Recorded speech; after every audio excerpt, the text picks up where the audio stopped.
France का संपूर्ण इतिहास यानी फ्रांसीसी क्रांति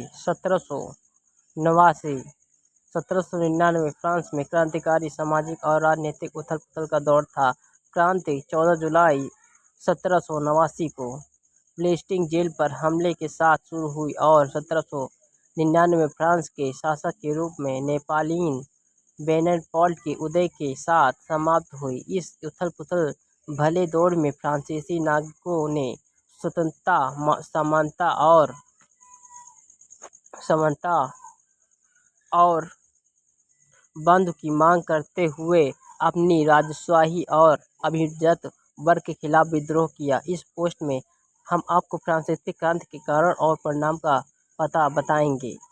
कैसे हुआ फ्रांसीसी क्रांति और कई कारण हुए थे। मुख्य कारण अमीर और गरीब के बीच असमानता थी। फ्रांसीसी लोग भारी करों से थक चुके थे, जबकि अमीर लोग इससे थक चुके थे। वो अपने अधिकारियों को चुनने और अपनी सरकार चलाने के तरीकों में अपनी बात रखने में भी सक्षम होना चाहते थे। इसलिए अतिरिक्त प्रतिबंध के विचार पूरे फ्रांस में फैल रहे थे। इन विचारों में समानता, स्वतंत्रता और लोकतंत्र शामिल थे। फ्रांस के लोग बदलाव के लिए तैयार थे। फ्रांस के लिए बहुत बड़ा परिवर्तन का समय था। इसने राजशाही के अंत और लोकतंत्र की स्थापना की। इसके अतिरिक्त इसने कई अन्य देशों को फ्रांस पर युद्ध की घोषणा करने के लिए प्रेरित किया। फ्रांसीसी क्रांति फ्रांस के लिए बहुत बड़ा परिवर्तन का समय था।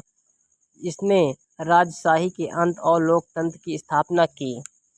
फ्रांसीसी क्रांति के कई प्रभाव थे।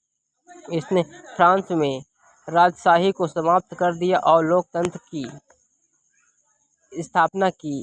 इसने अन्य देश के फ्रांस पर युद्ध की घोषणा करने के लिए भी प्रेरित किया।